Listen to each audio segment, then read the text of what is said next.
to have a International Women's Day month, and I'm going to teach them how to do a infused herbal and different kind of carriers oil. It's called it's actually it's oil infusion on herbal or different kinds of varieties of plants. So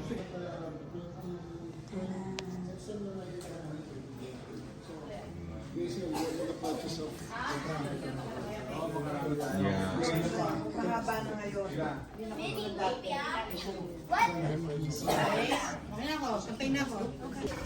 National Women's Day. And we invited some women from different communities, different clubs to attend this event.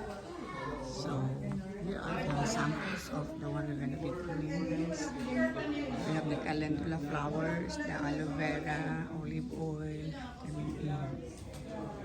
oranges, chamomile, dried chamomile. Things to do, and this is part is where we dry it. We call it the dehydrator. And these are the ones that we're going to be putting inside the crock pot. And later, we will pulverize it.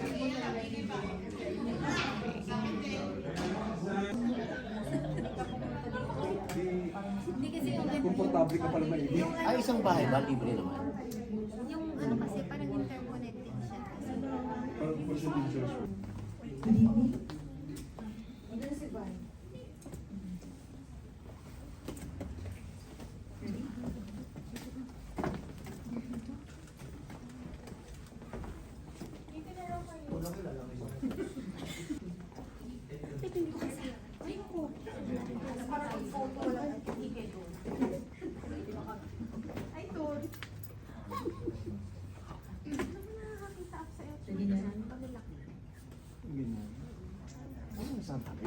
Good afternoon, colleagues, guests. Before we start, let us please stand for the Philippine National Anthem.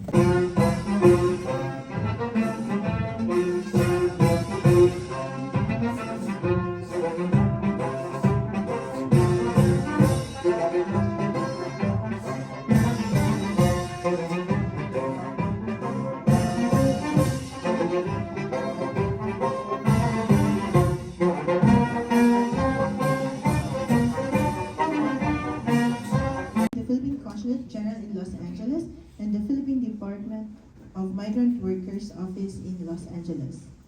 This is the culminating activity of our National Women's Month celebration. To start our event, may I please call on Deputy Consul General Annie Gamble for her welcome remarks.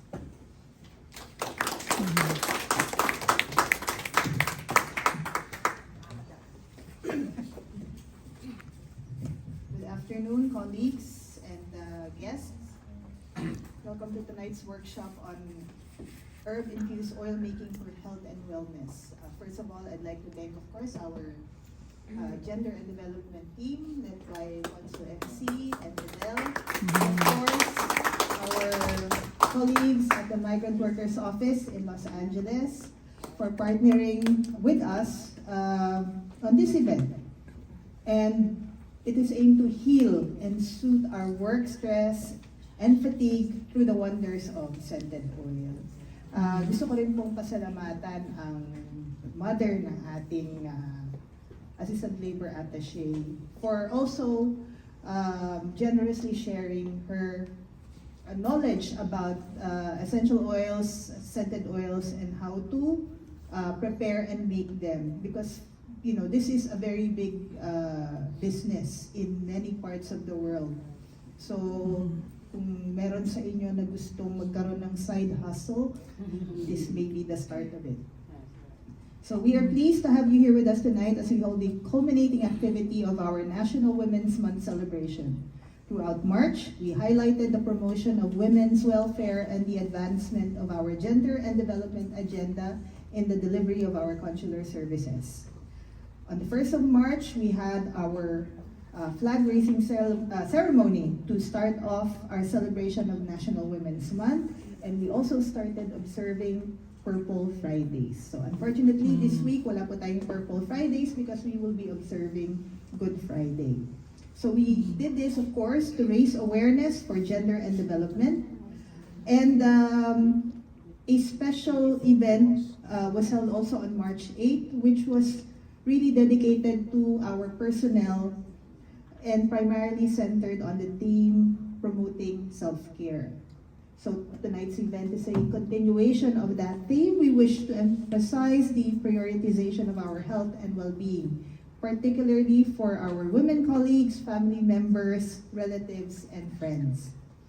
This year's National Women's Month theme is Lipunang Patas sa Bagong Pilipinas, Kakayahan ng Kababaihan, Patunayan.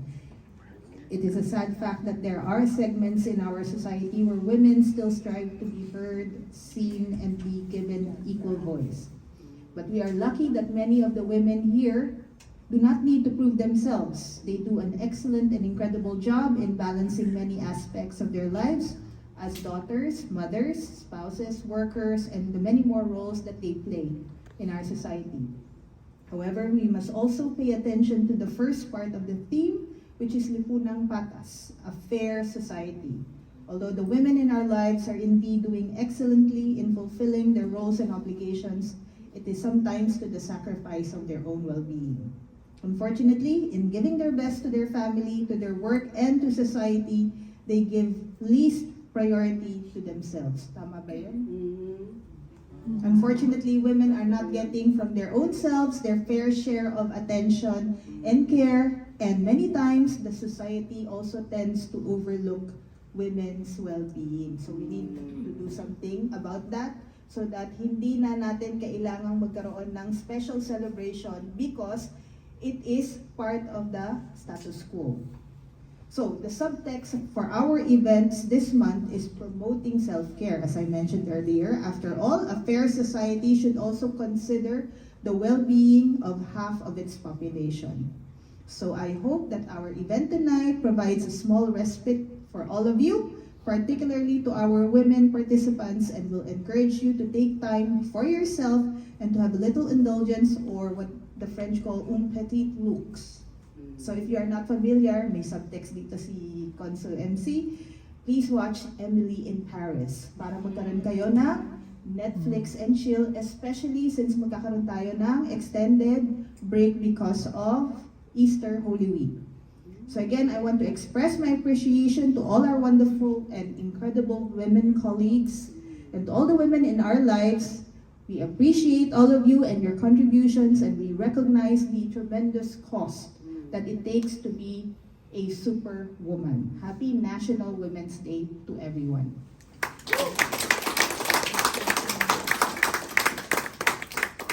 Deputy Consul General Andy.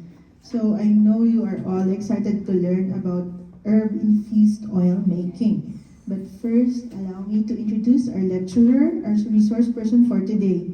She is an educator by profession and currently the Superintendent Sunday School Teacher of the Los Angeles Filipino Baptist Church.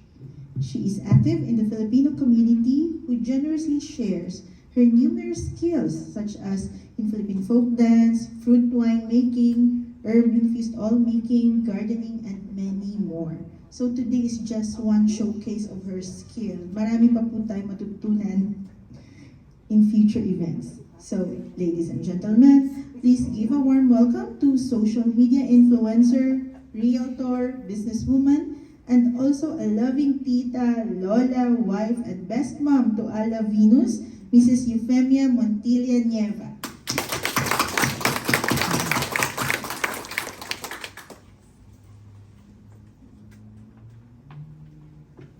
Maraming salamat po. Extension pala ito ng International Women's Month. So, happy International Women's Club to every women, mothers, sisters tonight. You know guys, it's very important. Women has a very important role in our society. Actually, it's very, pwede bang magtaglis na lang tayo? Okay. Kasi po, ang lalaki daw po, hindi makakilos daw po ang head. Kasi ang lalaki po is the head of the family, right? And ano tayo, we are the helper, right?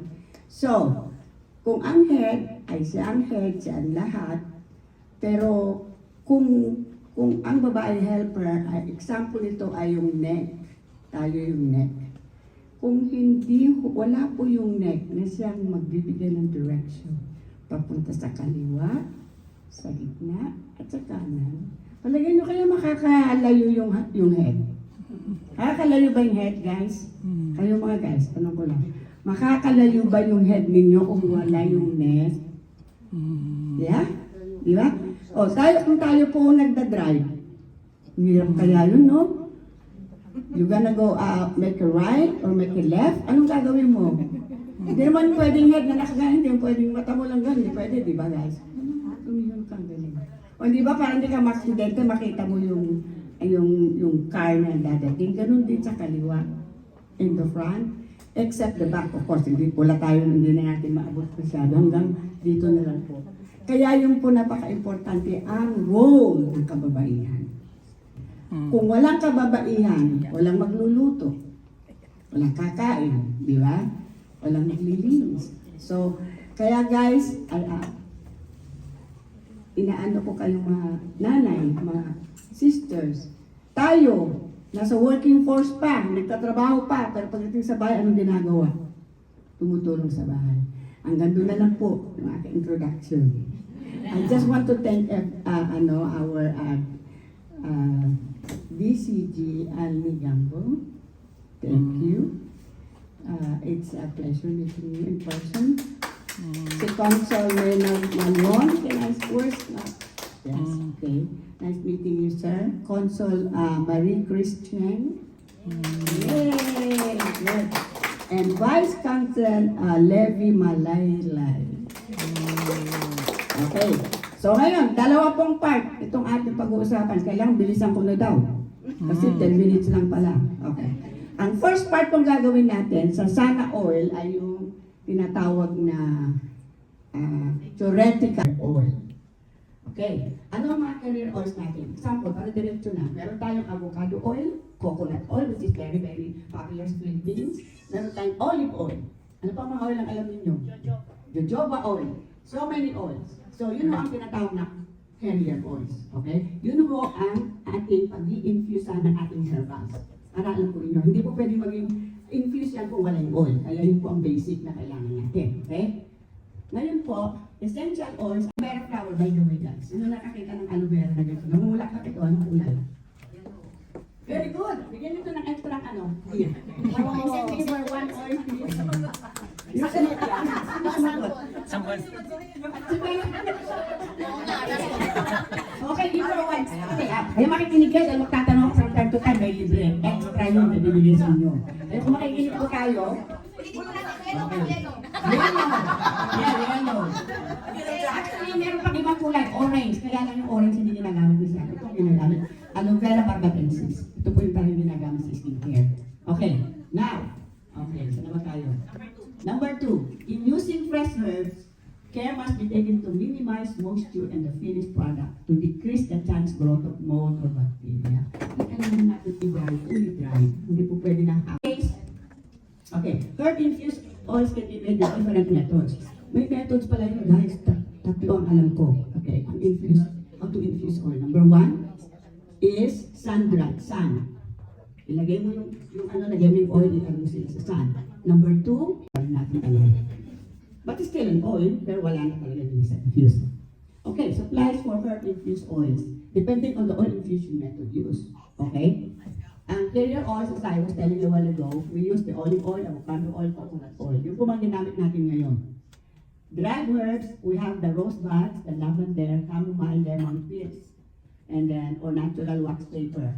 Sterilized dry glass jar with tight fitting lid. Okay? Kung nakita ko sa inyo.